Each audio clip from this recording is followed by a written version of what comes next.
Ce soir, aux Nouvelles nationales d'APTN, le financement fédéral que le gouvernement versera aux communautés autochtones pour lutter contre le COVID-19. À Kahnawake, le premier cas diagnostiqué de COVID-19 dans une communauté autochtone au Québec. Et en entrevue, Marc Miller, ministre des Services aux Autochtones.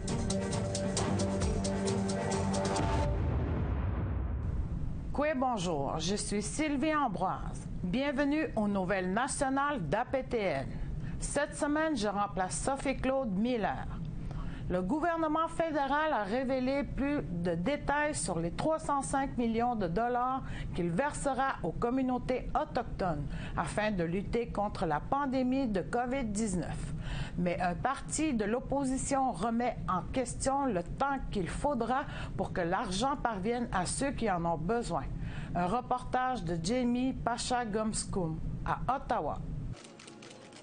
Justin Trudeau dit que le Canada travaille fort pour fournir le plus rapidement possible les ressources nécessaires aux communautés autochtones.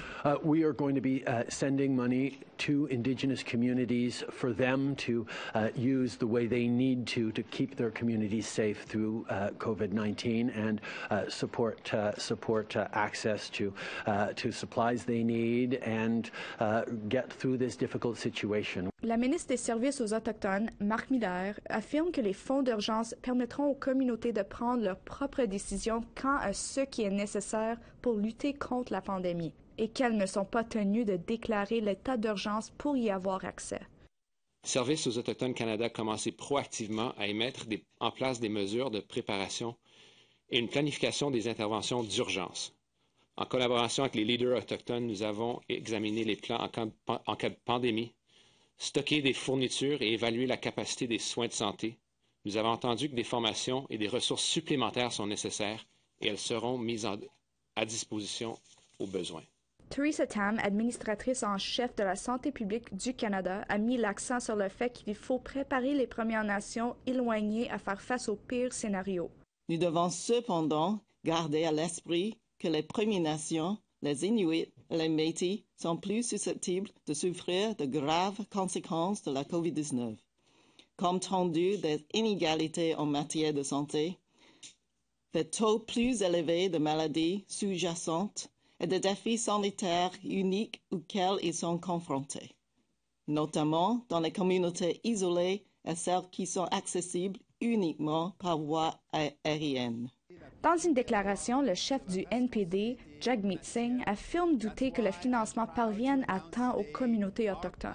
Il ajoute que les communautés autochtones ont besoin de fonds immédiatement et que le gouvernement doit travailler avec elles afin d'élaborer des plans pour les éclosions qui risquent de se produire. Un reportage de Jamie Pashagumskum, Nouvelles nationales d'APTN, Ottawa. Dans les communautés autochtones, la réponse aux directives contre la propagation du COVID-19 est prise très au sérieux. Voici un survol des différentes mesures que prennent les communautés et les organisations autochtones au Québec. À Pakwashibo, la directrice générale du Conseil des Inuits de Pakwashibo, Mary Mark, nous informe sur le défi que d'être une communauté éloignée. La communauté est située à l'extrême-est du Québec et est accessible seulement par bateau ou par avion. La communauté puis revenir.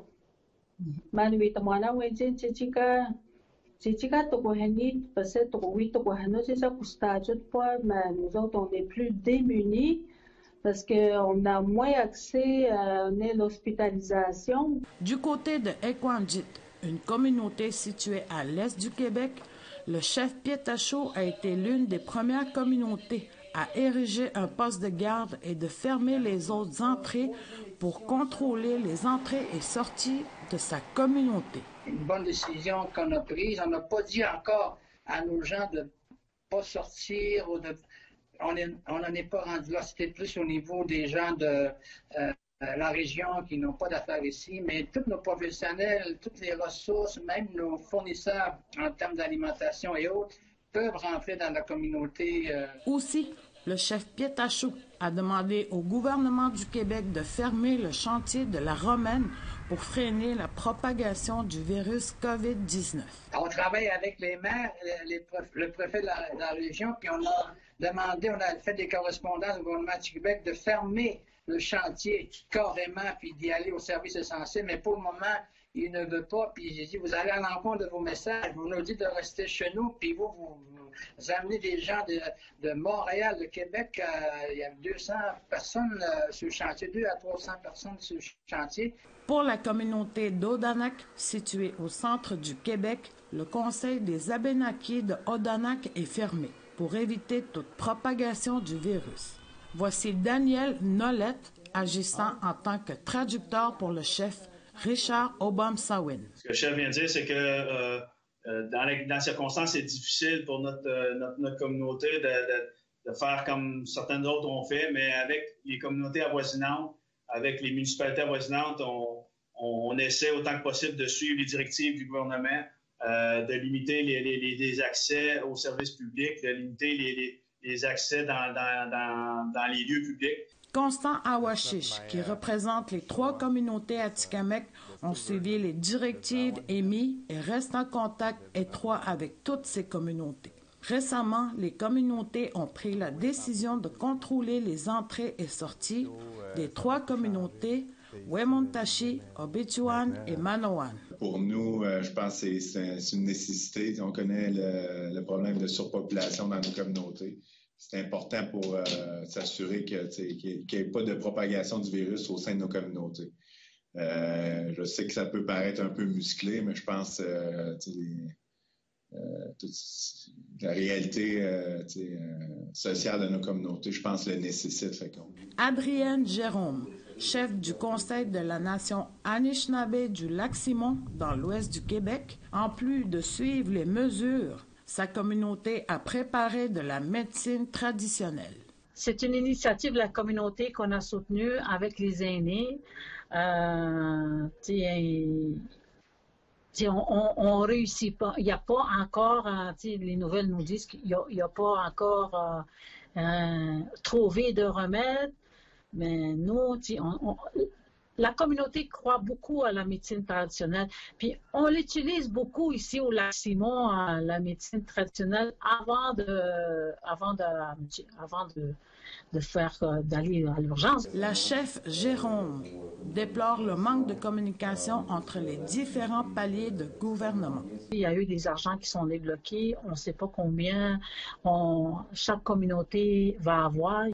Dans l'est du Québec, Transport ferroviaire Chiwetan, qui dessert 2 communautés, Ouachat-Macmillan-Utenam et Matimeko-Lac-John, a augmenté leur effectif en wagons. Les mesures particulières qui ont été prises sont, une augmentation de la fréquence et de l'intensité du ménage. On a une firme spécialisée qui a été embauchée, qui a fait un nettoyage complet de la septisation des wagons passagers. On a aussi décidé de partir avec la totalité de nos wagons passagers afin d'avoir plus de place disponible pour les passagers pour qu'ils puissent se disperser. Par ailleurs, un événement social très populaire auprès des communautés en vue de prévenir la propagation du COVID-19, plusieurs radios communautaires autochtones ont annulé leur bingo. La CKAU tient des bingos plusieurs fois par semaine en fin de soirée. Ils ont de la clientèle de la communauté de Ouachat-Macmillan-Utenam, mais également dans la ville de Sept-Îles, étant donné que la communauté est imbriquée dans la ville, ce qui engendre beaucoup de circulation dans les locaux de distribution de cartes de bingo. Qu'est-ce qu'on fait en tant que radio communautaire, en tant qu'activité qui était dans le but de socialiser, entre autres. Mais quand on met tous les facteurs un à côté de l'autre, qu'est-ce qui prévaut beaucoup, c'est vraiment la santé des gens. Hein. On dit aux gens de rester à la maison, de limiter au minimum les déplacements. Globalement, les communautés se referment peu à peu, ce qui pourrait être difficile à faire pour les communautés autochtones. Mais pour tout de suite, les officiels de la santé disent que cela doit être fait. Restez chez vous le plus possible. Sylvie Ambroise, Nouvelle nationale d'APTN, Montréal. Pour de plus amples informations en rapport avec le coronavirus nommé COVID-19, composez le 1-877-644-4545 ou rendez-vous sur les sites du gouvernement du Canada et celui du gouvernement du Québec pour voir les mises à jour sur l'évolution du virus et recevoir de nouvelles directives. Le premier cas connu de la COVID-19 a été diagnostiqué au sein d'une communauté autochtone au Québec. Un reportage de Lindsay Richardson. Quelques heures après avoir fait la mise à jour quotidienne, le groupe de travail sur le COVID-19 du Conseil des Mohawks de Kahnawake est retourné sur les plateformes de diffusion pour annoncer une autre nouvelle. I'm here today to advise the community that we had a first positive case of COVID-19 in the community. Mais de bonnes nouvelles accompagnaient les mauvaises. There's absolutely no need for contact tracing by public health or by KMHC in any way. La personne atteinte est un médecin au Cattery Memorial Hospital qui avait annulé ses rendez-vous et s'était auto-isolé après être rentré d'un voyage à New York. Il a ainsi évité de contaminer autrui. Le directeur des services professionnels de l'hôpital a félicité le médecin pour avoir agi de façon appropriée au moment opportun. Le groupe de travail du Conseil des Mohawks est d'accord. It's not a matter of if the virus reaches our community, it's a matter of when. Ayant déjà mis en place des protocoles de prévention stricts, le groupe de travail affirme qu'il n'est pas nécessaire de prendre de nouvelles mesures à Kahnawake pour le moment. Entre-temps, le premier ministre François Legault a confirmé que le Québec est maintenant équipé pour effectuer jusqu'à 5000 tests de dépistage par jour. Au moment de la diffusion de ce reportage, il y a des centaines de cas confirmés de COVID-19 à l'échelle de la province, et les chiffres augmentent chaque jour. M. Legault exhorte les Québécois à rester dans leur région. À la frontière canado-américaine, les passages se limitent désormais aux déplacements essentiels. Dans le nord du Québec, des représentants de la Régie régionale de la santé de Nunavik instaurent une interdiction de vol afin de limiter les déplacements non essentiels vers le sud. Toutefois, les Inuits qui ont de graves problèmes de santé seront toujours autorisés de se rendre à Montréal pour y recevoir des soins. Les communautés autochtones se sont bien conscientes que le fait de rester à la maison est la meilleure façon de se sortir de la crise. Lindsay Richardson, Nouvelle nationale d'APTN, sur le territoire Mohawk de Kahnawake. Au retour, on vous parle de la Convention Mamoaki, où 8 Premières Nations au Québec ont accepté de débuter un processus de consultation avec la construction d'une conduite de gaz naturel qui toucheront leur territoire. Restez là.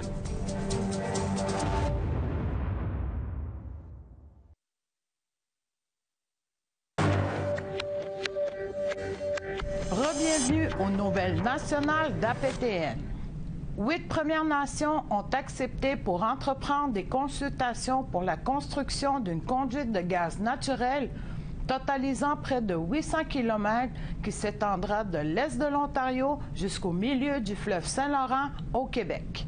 La compagnie Gazoduc a confirmé qu'un accord d'engagement a été signé avec les Anishinaabe, les Atikamekw et les Premières Nations Innu, dont le territoire touchera le projet.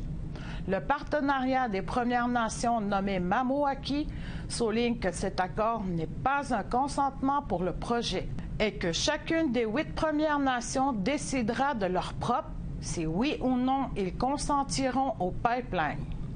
Parallèlement à cet accord, une grande entreprise d'investissement privé américaine a abandonné le projet en raison de crainte d'une autre crise se déclare comme celle de Wet'suwet'en. Nous vous invitons à nous suivre sur les réseaux sociaux. Vos commentaires, suggestions et questions sont les bienvenus.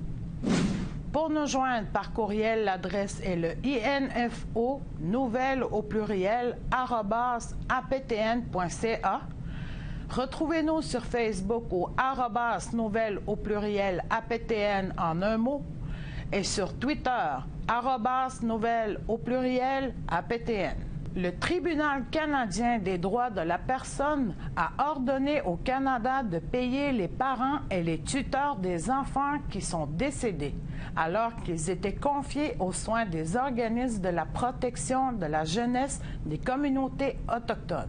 La décision arrive 6 mois après que le tribunal a ordonné au Canada d'indemniser les enfants des Premières Nations qui ont été retirés de leur foyer et confiés à des organismes de la protection de la jeunesse délibérément sous-financés de 2006 à aujourd'hui. La nouvelle ordonnance oblige le Canada à indemniser les successions des enfants décédés alors qu'ils étaient confiés aux soins des organismes, ainsi que de ceux qui ont intégré les organismes avant 2006, mais dont les soins leur étaient toujours confiés à cette date. Après la pause, via Skype, l'honorable Marc Miller, ministre des Affaires aux Autochtones, sera des nôtres. Soyez là.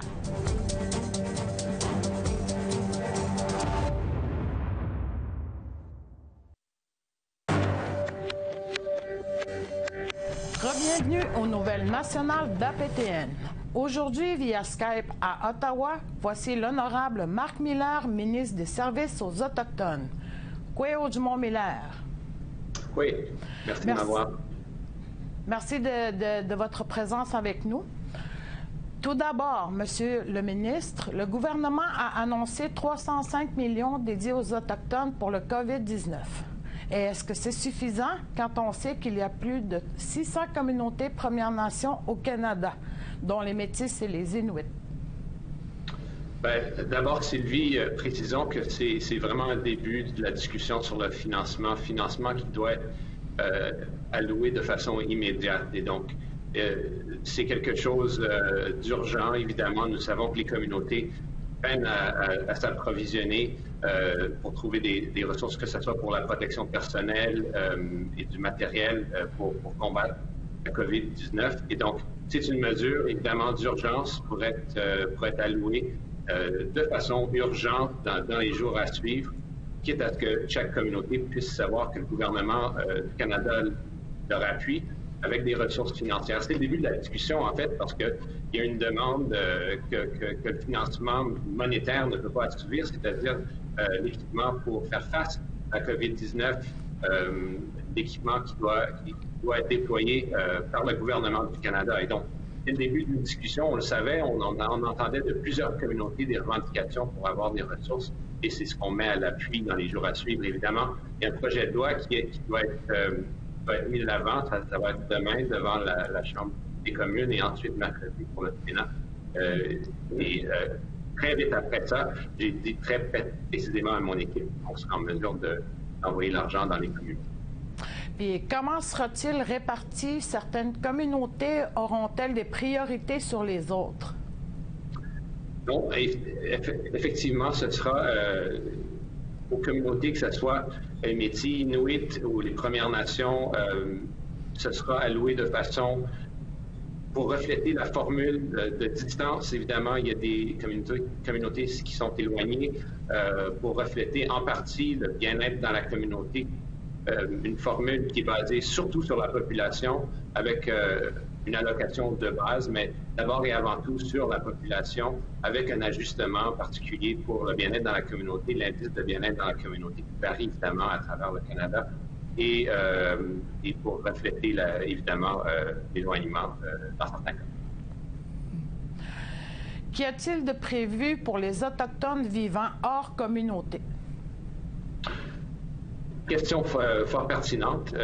Évidemment, quand on parle des grandes régions urbaines, on voit que certaines communautés, évidemment, le lien avec la population urbaine autochtone et la province et la municipalité est la ressource primaire, mais ça ne veut pas dire que le service aux Autochtones ne sera pas là. Nous avons et nous recherchons des fonds pour remplir les besoins d'urgence, parce qu'on sait qu'il y a du surpeuplement, il y a des besoins dans la communauté, besoins pour les services d'hygiène de base et les matériels de cas échéant pour combattre la COVID-19. Et donc, c'est pas une question d'avoir des populations oubliées. évidemment, dans des grands centres urbains, essentiel d'avoir ce lien direct avec la municipalité et la province, mais aussi le gouvernement fédéral. Il ne laissera personne tomber. S'il y a éclosion dans plusieurs communautés, quelles mesures le gouvernement fédéral a-t-il prévu de mettre en place?